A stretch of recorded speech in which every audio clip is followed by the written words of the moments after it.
another edition of My African Life TV with yours truly, Queen Jane. Today on the show, we are so privileged to have with us a young, beautiful, talented, inspiring, courageous, bold, all the accolades you can think about. Coming on the show, she is Miss Heather Afriye. She is Miss Illinois, who is representing Ghana, the Ashanti region, at the Miss Ghana USA 2018 in New York City. She's going to be on the show to tell us about her platform, her goal, her purpose, and all that it takes to be Miss Illinois and Miss Ashanti region. We are so privileged to have her here. Come with me. Welcome once again to the show. Miss Ghana USA, Miss Heather Afriye is here to talk to us. Welcome to the show. As I said earlier on, today we have on this show with yours truly a beautiful, talented, young, inspiring, all the accolades you can think of on My African Life TV, and she is Miss Heather Afriye. Heather, you're welcome to the show. Thank you. Let me just start by saying that I am so happy that you are here on the show today, because I've been dragging you for all these years. Come talk to me, and finally you're here. And this time you're here on a mission. Yes. So that's a good thing. Yes. If you could introduce yourself to our viewers, let us know a little bit about you. Mm-hmm. I know you're Miss Heather Afriye, of course, but I think our viewers would like to know. Yeah, definitely. Hello, viewers. So my name is Heather Afriye. I am 23 years old, and I'll be graduating with my master's in healthcare administration in May. So I'm excited about that. Okay, you heard it, viewers. She's going to graduate soon. Now, you were here because of this beauty pageant. Yes. So let me start by saying congratulations. Thank you. Because you are Miss Ghana, Illinois, Yes. and you are representing the Ashanti region. Yes. Okay, so this is Miss Ghana 2018, Miss Ghana USA. That will be held in New York. Yes. But you are representing Illinois. Tell us how this journey began, and have you always been into pageants? Is it been your dream? Because most little girls, dream of this, becoming a beauty queen. Let me say I also did. I did, but it never happened, never too late. But you're here, so tell us about this journey that you have embarked on as Miss Ghana, Illinois. Yeah, definitely. So I'm definitely not a beauty pageant person at all whatsoever. I don't even wear makeup. So that's a thing also. But I did hear about the Miss Ghana USA pageant through a couple of cousins and friends of mine who told me that, they thought this is something that I could do. They felt like I had the qualities. And I was like, guys, I'm not doing a beauty pageant. I am not a beauty queen. This is definitely not for me. Then I did more research into it, kind of trying to figure out what Miss Ghana USA actually is. What is the organization about? What do they represent? And does that align with my morals and align with my values and who I want to become as a growing Christian woman? And so once I did all my research, I said, oh, this is actually a good cause, especially because a lot of the previous queens ran on initiatives that really impacted Ghana.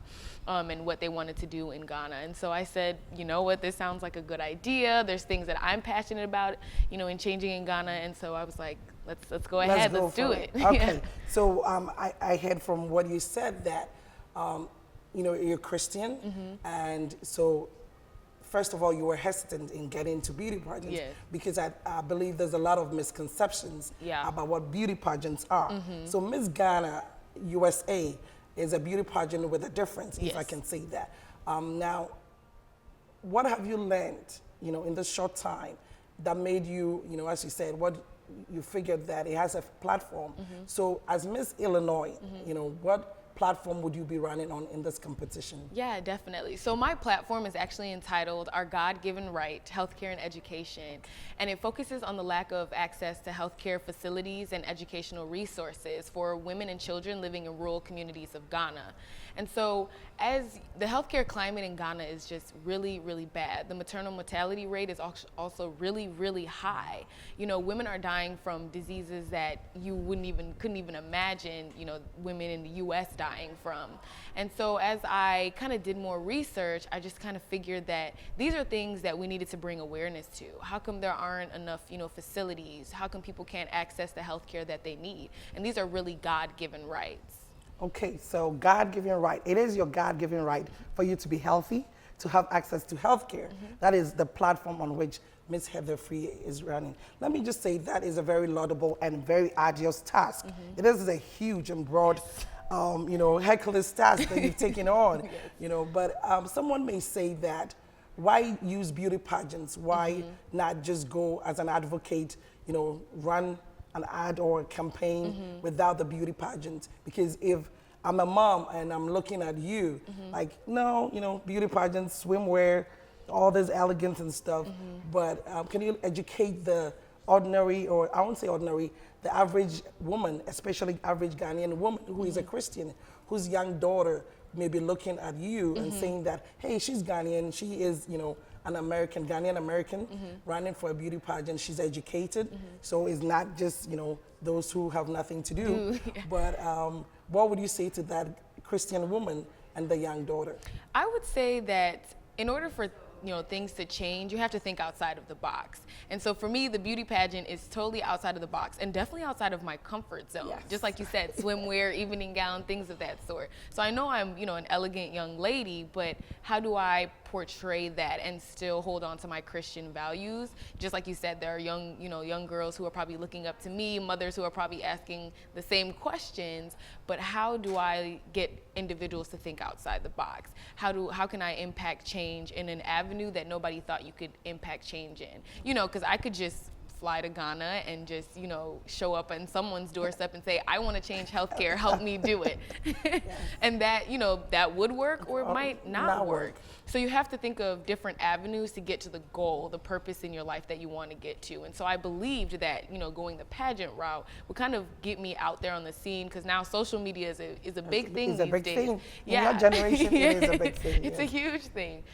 So just having that platform and using a beauty pageant to get my purpose and my, what I'm advocating for out there is kind of the route that I wanted to take. Now, talking about what you're advocating for, and this passion you have, and this zeal, and just talking to you, I can see that you're pumped up. Yeah. If I can use your language, you're pumped up. What got you into healthcare? How does this journey into healthcare? Because there's so many platforms you could have used, or taken advantage of, but why healthcare? Yeah, definitely. So when I was in undergrad, so I went to Loyola University Chicago, and I was a sociology pre-med major. And at the time, I was like, I'm gonna be a medical doctor, I'm gonna be an obstetrician gynecologist, this is what I want, this is what I'm going for. Most parents want they want you to be doctors. So. Right, the money's good, all that good stuff. And I mean, I have nurses in my family. My grandmother's been a nurse for 30 years. So kind of that healthcare realm has always been a part of me. And then as time progressed on, I was actually a licensed EMT basic at one time. And I worked for a private ambulance company over the summer. And that's when I got a lot of my patient-facing interaction and kind of thought, maybe the patient-facing isn't for me. At that time, I was worried about the patient, but I was more worried about the different locations in which we traveled to actually pick up patients and, drop them off to their next location. And, the nursing homes maybe on the south side of Chicago versus the north side of Chicago were completely different. And I mean, Chicago is one of the most segregated cities, in America. Yes. And so when I saw how the facilities were run, I saw how the employees behaved, how the patients were treated, I kind of had to take a step back and say, how can I impact people, patients, on a different level than just that face-to-face interaction? So then I did some more research, reached out to my professors and asked them, is there a profession? Is there something that I can go into where I can kind of understand the healthcare system from the top down, understand how a clinic or a hospital or nursing home is run from the top down, so that I can impact change on a different level? And then that's how I got introduced to healthcare administration. So that was a wake-up moment, Yeah. aha moment for you. Because you said that even the north side and the south side, there was a disparity, Yeah. and that was a little bit of a surprise to you, because when you think of healthcare, you think, it's Chicago. Yeah. Everybody gets the same treatment. Yeah. So now, how does this connect to your background in Ghana? Yeah, definitely. And so even in Ghana, I've only been there twice in my life. Yeah, and that's what is surprising, because you're a Ghanaian American, born here, raised here, schooled here. So how does this, get you back to Ghana. Right. So, I mean, my family has always, embraced me in the Ghanaian culture. Like, even though I was raised here in America, they made it strict that, hey, you are Ghanaian whether you like it or not. Yeah. And so I kind of gained a love for the culture and just kind of believed that I wanted to see how the climate was there. So the first time I went to Ghana was in 2012, went with my father, and it was a great experience. I got to see how things run, things function, but I did still see some issues. And so I kind of came back to the US after that trip and thought about how can we go about fixing some of the issues, economic, financial, socioeconomic, things of that sort. And then I also went to Ghana again this past December for Christmas and New Year's. And funny story, so I was actually on my way to Korle-Bu Teaching Hospital at 2 a.m. Don't ask me why. It was really, late. But I remember going to the trauma center and I was looking for something, but then at the same time, I'm a very observant person. So then I started observing the environment and I was very heartbroken. I saw patients lying on the floor, outside of the emergency room, family members. I also saw, the receptionist at the front desk. He had his feet propped up on the table. That is Ghana? Oh my goodness. Had his feet propped up on the table and was really at relaxed the at the reception desk of the emergency department. And in Korle-Bu Teaching Hospital. Yes. And I started saying to myself, this is not real. Like I thought I was in the Twilight Zone. When you're in the US and you hear about all these crazy things that happen in Ghana with the healthcare system, you're just hearing it from the US. But when you're physically there and you see that, no, there are people who don't have beds to lay in right now, so they're laying on the floor. Some of the equipment is totally out of date and you can tell and you can see that. And I was like, something has to be done. Another wake-up call? Yeah, another wake-up call. Another wake-up call, definitely. So that sparked your interest and came back with this fire that is burning, and then God opened another door to this platform of healthcare. Now let's say that I'm the average Ghanaian watching this program, whether I'm in the US or I'm in Ghana, and I'm watching this show, and you'll be like, look at this young girl. What does she know? We've dealt with this health system all these years. What can she do? What difference is she going to make? How do you intend to use your platform to make this change that you're advocating for? Yeah, definitely. I think it starts with awareness, and it starts with a conversation. And I don't believe that individuals in Ghana want to have a conversation. Why are we not talking about the fact that, children went to a hospital and they're vomiting blood and there's only one doctor, on staff that entire, for 20, 30 different patients who are coming in with different issues. So there needs to be a conversation that has to be had. And I think people are not ready to have that conversation.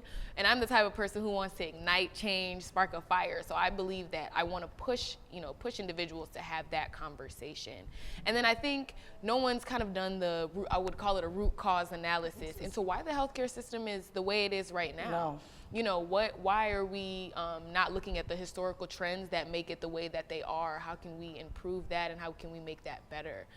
So that's where I would like to start, to kind of push things forward. Now, it is not easy because I'm very sure somebody has tried. Somebody has woken up in the morning and said, I'm going to make a change. I can't take this anymore. There are people in Ghana who are doing their very best.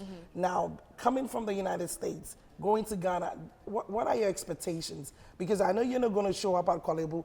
I'm here for change, people. Or how is this going to be? What's the process? What is your vision? How are you going to start? Because it has to start somewhere. Yeah, definitely. I think a lot of this has to do with the major change management piece.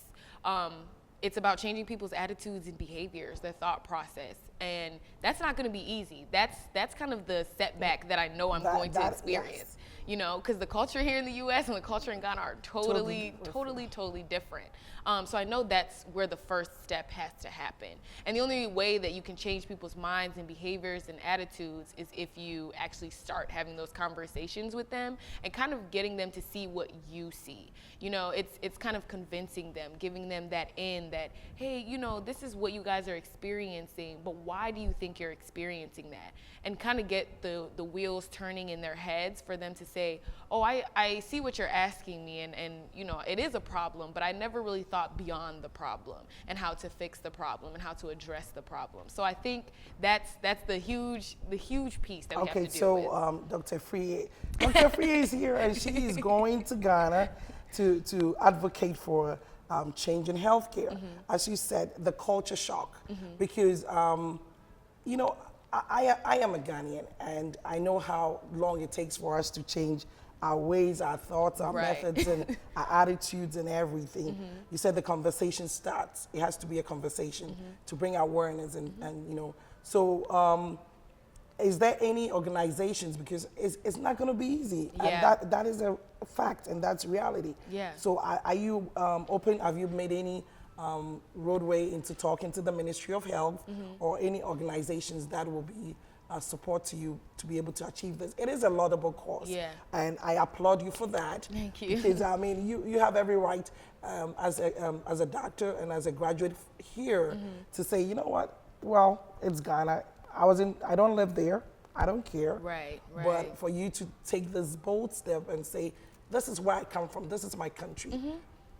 Who are those that you're willing to work with, and those you're hoping to work with?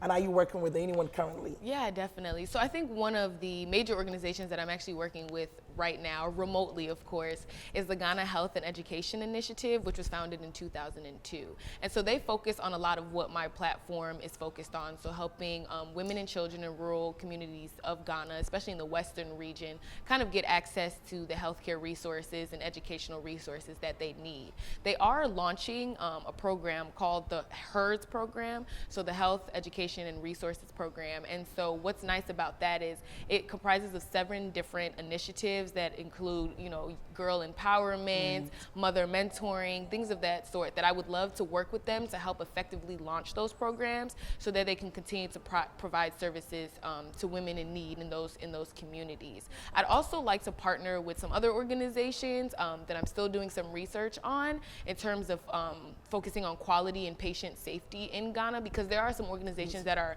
making headway, and I'd love to work with those organizations as well. Now, this is a 20-year program. This is your lifetime course. So I know everything is money, whether we like it or not. And some of these changes you're advocating will cost money. So how do you intend to fund your campaign? How do you intend to, you know, sponsor your outreach? I would definitely say donations. Donations. Yes. I'm also reaching out to family and friends who know that I have a passion for this. They can read it all over my face. They know that this is something I've been talking about for centuries, well, not centuries, I'm not that old yet, but for years. And they know that, you know, they know that I want to make a change. And I feel like kind of reaching out to even my generation who you know, are getting their education right now and probably still also have a vested interest in helping Ghana, but don't know what avenue to take, are also the individuals that I would like reach out to for support. Yes, and that brings me to the point that you were born here. You have a lot of colleagues in this. You know, we love our motherland, Ghana, and I see a lot of young men and young women of your age group. What would you say growing up, having this strong foundation that you have in our culture? Because when I see young women like yourself who are so proud, so invested, so, you know, in love with our country, and you see some of us come from our country and we don't want even to be reminded that we are Ghanaians. Right. You know, but you being born here, bred here, and, you know, having this foundation of a strong cultural background, who do you say has been your inspiration? What has been your inspiration, and what would you like to, you know, tell the young women and men that were born here that it's okay to be a Ghanaian? It's okay to be proud of your background and your culture. So I would most definitely say that my grandmother has been that inspiring, has been that inspiring person in my life, most definitely to get me to understand who I am as like a Ghanaian woman. You know, you say Ghanaian American, I just say Ghanaian woman. I just say Ghanaian, even though I was born here and all that good stuff. So I would definitely say she is. And growing up with her, being raised by her in a sense, she always let me know, like, yes, you were born here. Yes, education is, number one and all those things. But you are a Ghanaian, and this is how we function, and this is how we think, and these are our morals, and these are our values, and this is what I want you to, grow up with and move forward with as you get older in life. And when you teach your children, you want them to know, like, even though you were born here, this is where you come from, and continue to pay homage to my ancestors and things like that. My grandmother came here when she was maybe about like 30 or so, back in the 1980s. And she came for a 2-week visit. She didn't even come to stay. But then she sacrificed and said, I am gonna stay. I'm gonna bring my kids over. I'm gonna get I'm gonna get my nursing degree. I'm gonna be a nurse for 30 years. And she just was dedicated. And I feel like that's something that you get from your culture, is that every culture has, different things about them. But I could tell that as a Ghanaian woman, she was dedicated and she was willing to sacrifice, and she was gonna do whatever it took, to make sure that her family succeeded in life. So she's definitely the person. But I would say to the Ghanaian youth, like, I would definitely say hold on to that. Hold on to your Ghanaian culture. That makes you different. That makes you significant. There are some people who are still looking for where they even come from and what their background is. Lucky for us, we don't have to do Ancestry.com or all these other hoaxes. We don't have to do any of those things. We know where we come from. Our family is telling us, you're from a village in Odan, you're from, Kumasi, you're from Accra, wherever. So that's what you should hold on to. That's what makes you unique. That's what makes you different. Okay, so our culture is not that bad. Do not shy away. Do not run away when they say you're from Ghana. No, I'm not. But I love it. And, the music has evolved, So I think, as you said, with, Wakanda and all the, those movies coming out. So now, I think most of the kids are proud to be associated with Ghana. Yeah. And, our fabrics and everything. So there's a lot about our culture that's very rich. Yes. That, the today's generation could learn from. And, to know that there is a whole different background that you belong to, as you said, made you who you are, that trait of courage. And, now you are Miss Ashanti region. Yes. So I'm sure there are dynamic, women in the Ashanti kingdom that you inspire, or that inspire you, or you have heard about. So who are some of these women that give you that boldness and courage to be, the change you're looking for? Our number one, Yasantua. I knew that was coming. That's the number one. I would definitely say Yasantua. She was beyond bold. I feel like bold is even an understatement for her. She was beyond it. She just said, you know what? No, I'm gonna put my foot down. This is a generation I've raised. This is my country. You cannot take over, what I've worked so hard for. So I would say she's so courageous, and that's what Ashanti, people embody. They're so courageous. They're bold. They're ready. They're determined. They're tenacious. That's one of my favorites. Yeah, yep, that one I'll give it to the Ashantis. Go Ashantis. So Yasantua. Okay. Now let's come back to you. You were raised by your grandma. Shout out to grandma.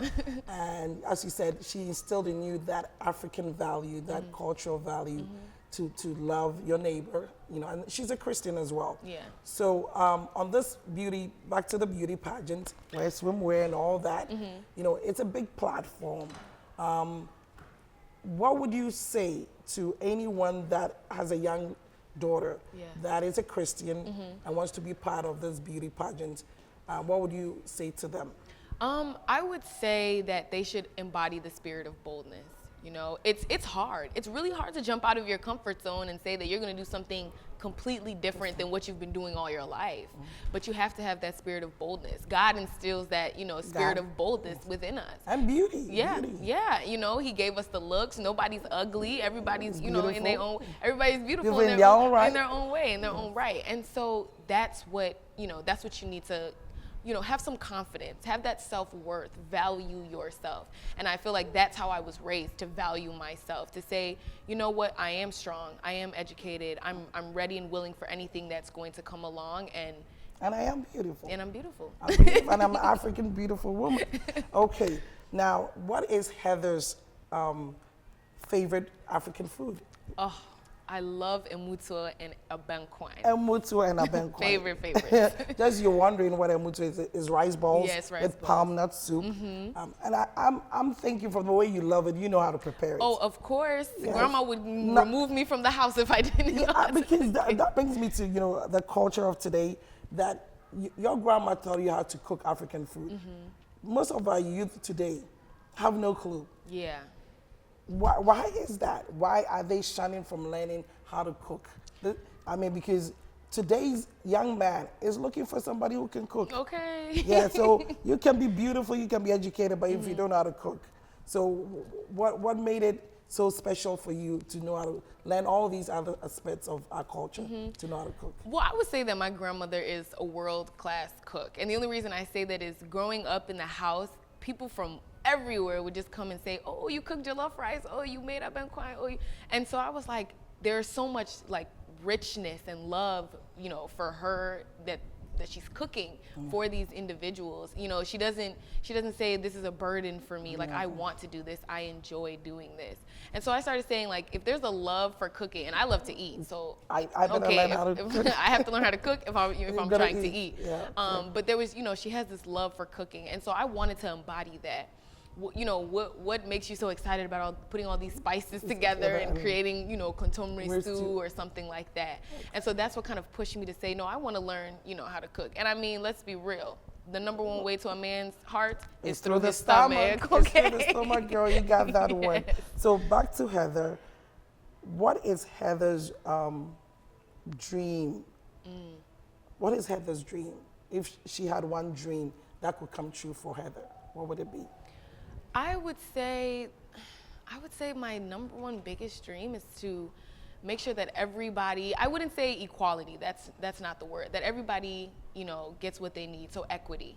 That would be my number one dream, that everybody gets what they need in the portions that they need it. Because you can't have equality across the board. Just, not everybody's going to need 3 of something. Maybe someone's going to need one, someone's going to need 2, someone's going to need 5. So that's equity. So that would be, for me, my number one thing is that everybody gets what they need when they need it, and that their God-given rights are actually, met. If the name Miss Heather Free is mentioned anywhere in the world, what would be the next statement that you want people to add to that? Wow, that's a good question. That's a good one. That's a good question. So I would say, just right after that statement, if someone said Miss Heather Free, and then right after, wow, this is a deep question. I'm really gonna have to think about this. Yeah, I mean, what would you love to be remembered by? I would want to say that she's tenacious. She's tenacious. She's a go-getter. She's a go-getter. That's it. So you got it. She's just gonna go for it, whatever it takes, right? So now the pageant. Tell us a little bit more about the pageant, because that is your platform. Yeah, definitely. What would you want your Facebook fans, those who follow you, the whole of Chicago, because you're representing us, so go Chicago and Illinois, Miss Ashanti. What would you tell the viewers, the support you need, look out for you, and the day of the pageant? So yeah, definitely. So the pageant is going to be held on June 30th in Brooklyn, New York, from 6 to 9 p.m. So if you follow me on any social media, I'll definitely be posting tickets and the venue location and things of that sort. But what I really want my Facebook fans and everybody to know is that I'm doing this pageant for you all. I'm not doing this for me. I'm doing this because there's something that needs to be done. There's a conversation that needs to be had, and it's not about the looks. Yes, we're all beautiful, we're all those good things, but it's about the cause. How can we start talking about what needs to happen? And so I would say that, if you're supporting me, that means, you're supporting a good cause. That you're supporting somebody who is not going to back down and will not keep quiet about injustices that are happening in Ghana. In Ghana, and that is on healthcare. Yes, so definitely. Just talk to them one more time about the healthcare, and you need them to start that conversation. Yeah, everywhere, in their homes and everywhere. And what would you say to Ghanaians living abroad? What difference can they make? Because not everyone is tenacious, a go-getter, bold and courageous like you, but what would you want from those living abroad to do to support this cause? And also your colleagues, those your peers who are also in different areas or different fields, how would you want them to join this course to make a difference? Definitely. I would say let's start doing research. Let's start, especially for individuals in Ghana who are just have these backgrounds in healthcare or are right next to facilities. Do some research. Do some observations. Numbers matter. What information we gather, that's what matters. We can't go to the Ministry of Health and say these are the problems, but we don't have anything to back it up. We don't have, the numbers to back it up. We don't have the videos, the information to back all of those things up. So that's what I would start with. Let's start gathering that information. I don't want us to just sit back and just say that these things are happening. We need to show that these things are really happening and really bring awareness to it.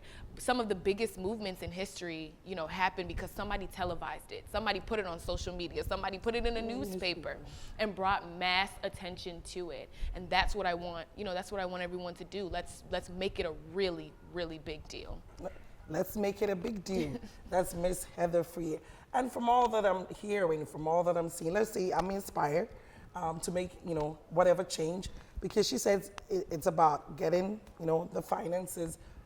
It takes a lot. Yeah. So whatever help you can give to Miss Heather Freer, who is Miss Ghana, Illinois, representing Illinois in the Miss Ghana 2018 USA pageant, Miss Ghana USA 2018.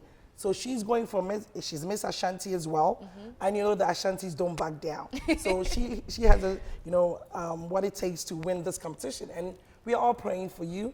We are all supporting you, and I would say we're all proud of you, because as I heard you speak, I know that your faith, I could sense your faith as well.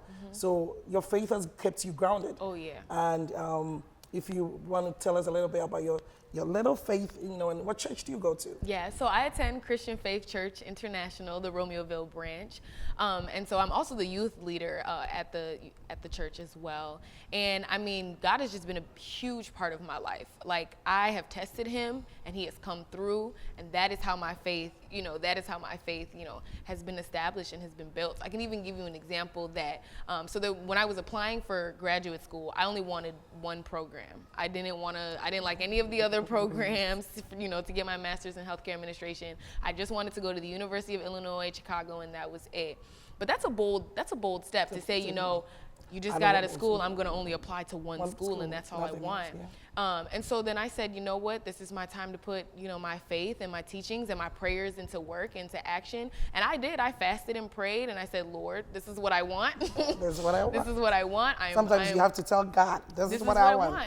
And believe it or not, I only applied to that school, and that's the school I'll be graduating from. It's called faith. It's called faith. It's called faith. So there you are, fellow Ghanaians, fellow viewers.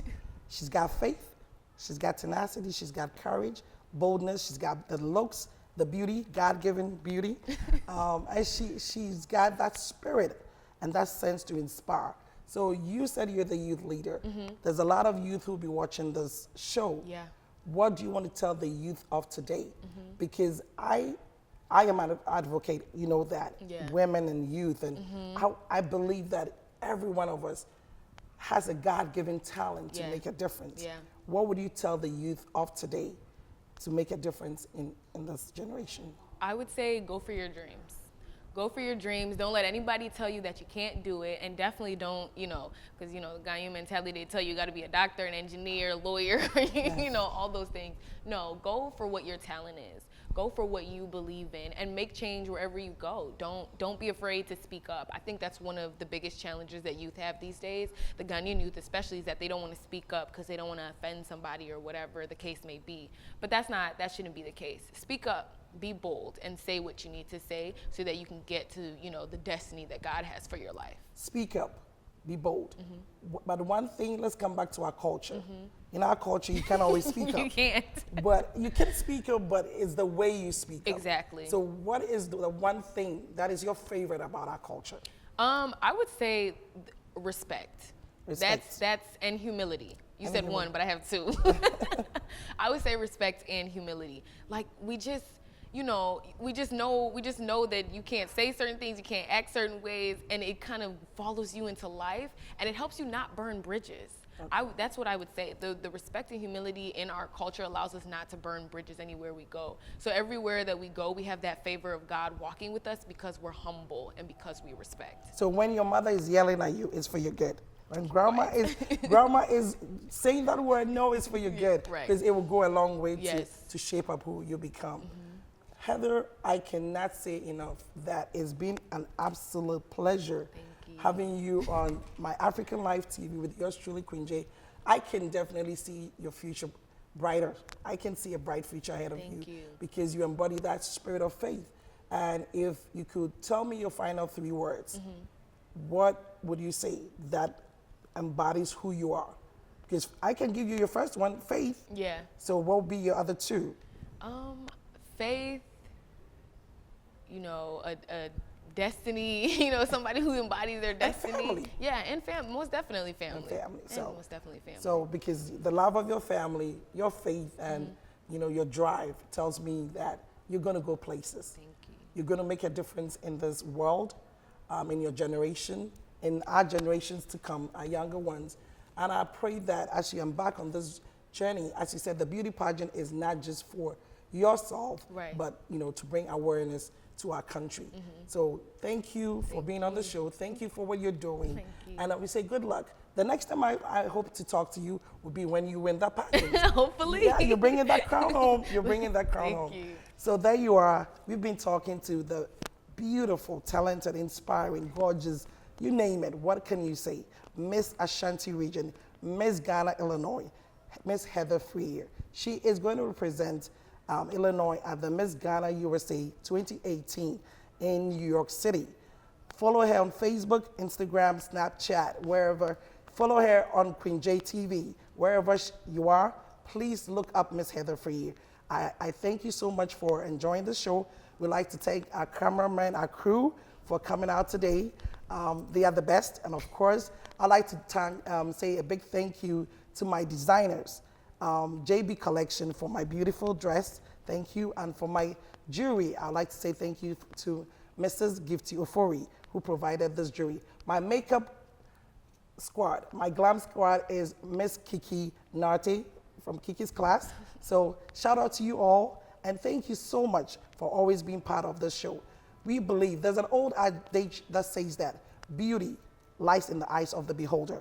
But God created us all in his image, and beauty is not just vain, but beauty from within goes a long way. So we wish Miss Heather Freer success in her journey. We know she's coming back with a crown because this is Chicago, and we know and trust that. The next time we talk to you, we'll bring you more topics, more personality, more guests, and more things to think about. This has been yours truly, Queen J, on the African Life TV. God bless you and see you soon.